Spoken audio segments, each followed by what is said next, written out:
And now a Republican response to the president's remarks in Boston today, strongly defending Obamacare. And Republican Representative Michele Bachmann of Minnesota is joining us here in the Situation Room. Congresswoman, thanks for coming in. Thank you. You heard the president today, earlier in the day. I want you to listen to one line that he said, because he might have been referring to you and some other Republicans. And anyone defending the remnants of the old broken system as if it was working for people, anybody who thinks we shouldn't finish the job of making the healthcare system work for everybody, especially when these folks offer no plan for the uninsured or the underinsured or folks who lose their insurance each year, those folks should have to explain themselves. All right, go ahead and explain yourself. Well, it's another false statement that the president says. What's false? He assumes that anyone who is not happy with the current program is somehow 100% defending what we had before. That isn't true at all. We had a whole passel of reforms that we wanted in the health care system. The president wasn't interested.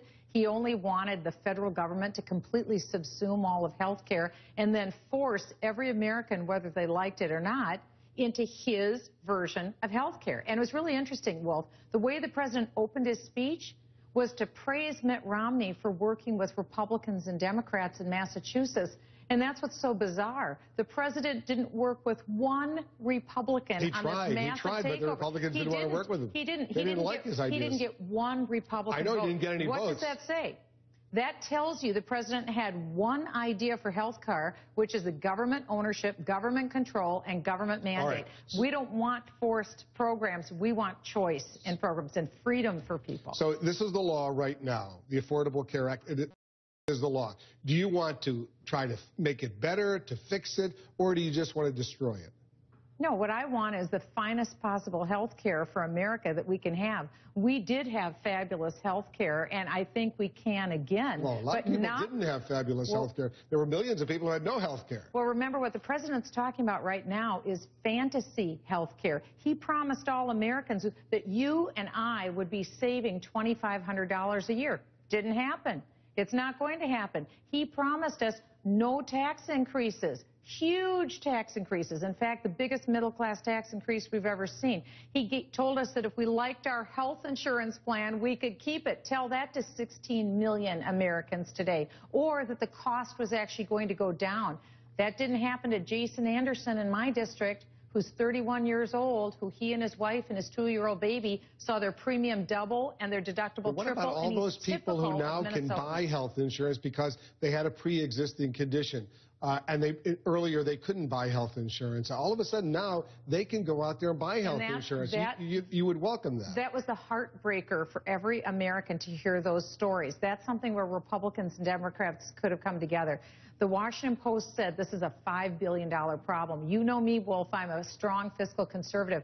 I would have gone to the Treasury and stroke out the check for $5 billion every year to pay for the pre-existing pool. That's something we could take care of, but we don't have to force over 300 million Americans to buy a health insurance policy at a price they can't afford from a website that doesn't work. That's what we don't need in health care. Well, presumably that website will work one of these days, sooner rather than later, right? The website, at some point, I think will work. If it doesn't, it'll be the laughingstock of America. But the bigger problem in all of this is a health care system that won't work. Because, again, what I would say to the president is, what are the Democrat senators, the Democrat House members who voted for Obamacare, what are you going to do about the millions of jobs that have been lost because health insurance premiums have jacked people up so high they can't afford to buy the health insurance? What are you going to do about Jason Anderson in my district who saw his premium double? What are you going to do about the woman who for 37 years has paid for the family policy?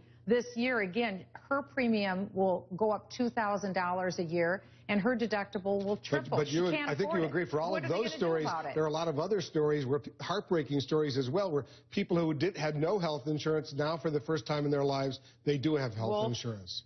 Even the government says when all is said and done and the government takes over health insurance, 30 million Americans will still be without health insurance. That's better than, better than 50 million. We weren't at 50, but that's including. We were pretty close. That's also including illegal aliens. And if you ask Americans, they don't believe that it's the job of the taxpayer to pay for the health insurance subsidy for illegal aliens. On this new Gallup poll that is just out, do you approve or disapprove of the health care law?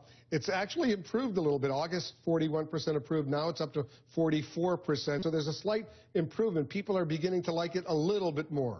Well, not in my district they aren't. People are really upset about it. But again, remember, your viewers, their tax money has been used to spend on tens of millions of dollars of advertising to tell America, you love it, you really love it, you know you love this. So we're being forced by our own tax money to be told that we love this plan. I will tell you, not at home. Not at home they don't. People love things where somebody else buys their product for them. But again, think of what we're talking about here.